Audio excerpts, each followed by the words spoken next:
tekanan osmotik.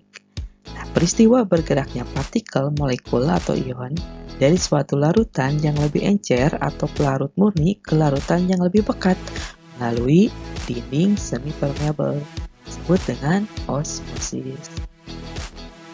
Nah, berdasarkan Jacobus Hendrikus van Hoof atau hukum Hoof ini, pada larutan ideal berlaku hukum gas ideal.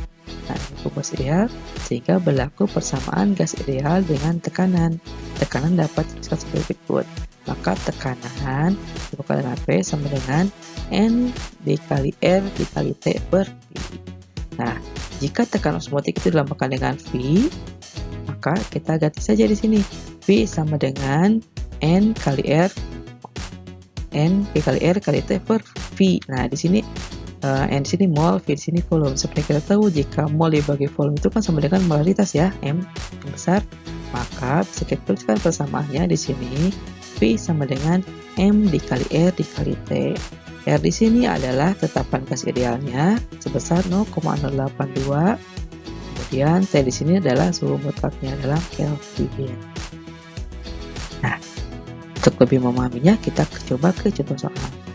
Di sini contoh soalnya adalah hitunglah tekanan osmotik larutan yang tiap liternya mengandung 0,6 gram urea pada suhu 25 derajat Celcius. Di sini mR-nya adalah 60. Maka kita gunakan ini persamaan ini. V sama dengan M kali R kali T. Di sini M-nya kita gunakan persamaan gram per ml kali 1000 per P. Atau kalau udah dalam liter di sini boleh 1 per V dalam liter ya. Boleh. Berarti di sini 0,6 per 60 dikali 1 per 1 dikali R-nya adalah 0,082. Di sini tetapan suhu T-nya dalam Kelvin ya. Di sini kan 25 tinggal ditambah dengan 273. Maka hasilnya adalah 296.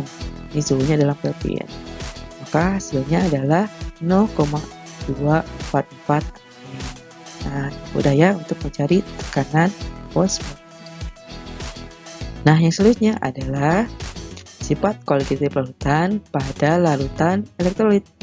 Nah, menurut Van Hoof, besarnya nilai sifat kualitatif larutan elektrolit akan lebih besar daripada nilai sifat kualitatif larutan non-elektrolit. Kenapa? Karena pada larutan elektrolit, zat terlarut itu mengalami ionisasi dengan reaksi ionisasinya sebagai berikut nih. Ya.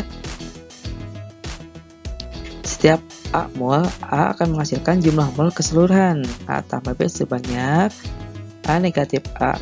Ini A di sini alfa ya, derajat ionisasi ditambah dengan N A dikalikan derajat ionisasi mol.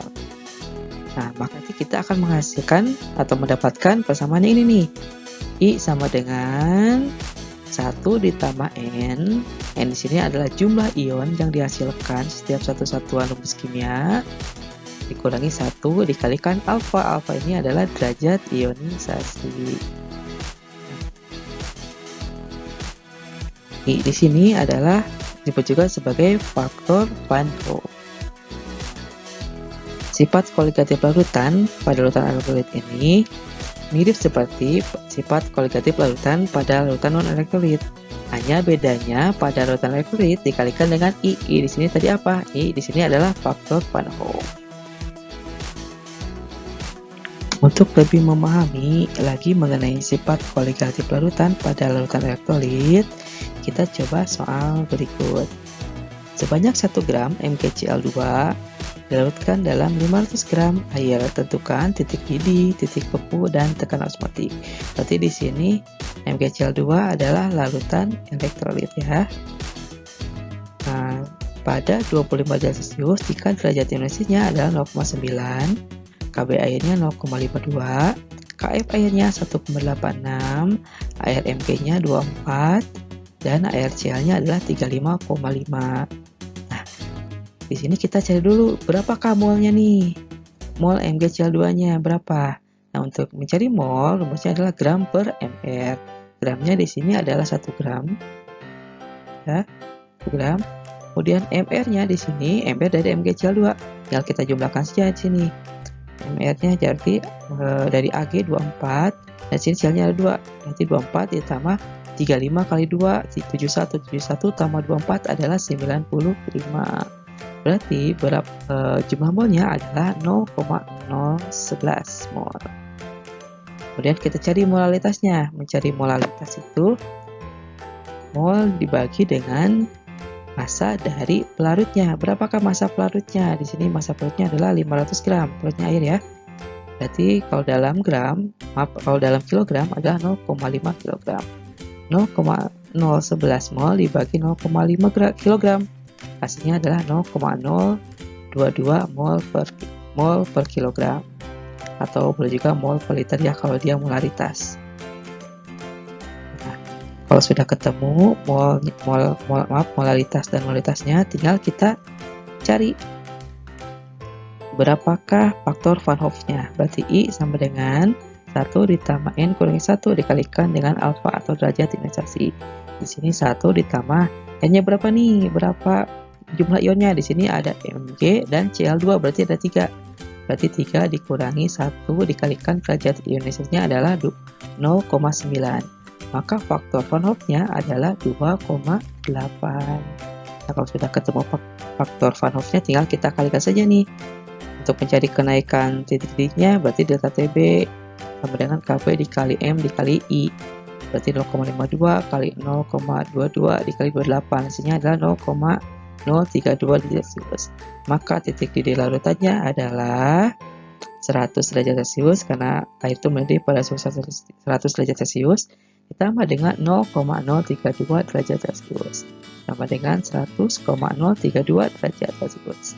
Kemudian kita cari titik bakunya ya, berarti kita cari dulu penurunannya berapa nih. TF sama dengan KF dikali M dikali I. Nah, di sini KF-nya 1,86 dikali M-nya 0,022 dikali faktor Van Hoff-nya adalah 2,8. Maka hasilnya adalah 0,115 derajat Celcius. Ini penurunannya nih. Karena air itu membeku pada suhu 0 derajat Celcius, tinggal kita tulis saja, berarti 0 derajat Celcius dikurangi 0,115 derajat Celcius. Maka hasilnya adalah negatif 0,115 derajat Celcius. Nah, kemudian kita cari kita cari tekanan osmotik pada larutan elektrolit MgCl2. Molaritas larutan juga dianggap, nah ini sama-sama ya. Kalau pada molaritas itu gunakan kilogram, kalau pada molaritas gunakan liter, ya. Jadi tinggal kita kalikan saja di sini. V sama dengan M-nya di sini molaritasnya 0,022 dikali R-nya, ketetapannya 0,08205 dikali T-nya suhu dalam Kelvin, di sini 25 dalam Kelvin adalah 298 dikali faktor Van Hoff-nya adalah 28. Maka hasilnya adalah tekanan osmotiknya adalah 1,51 atm.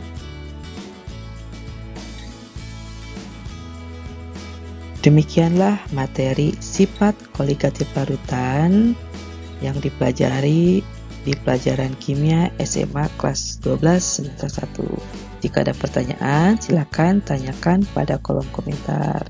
Terima kasih. Wassalamualaikum warahmatullahi wabarakatuh.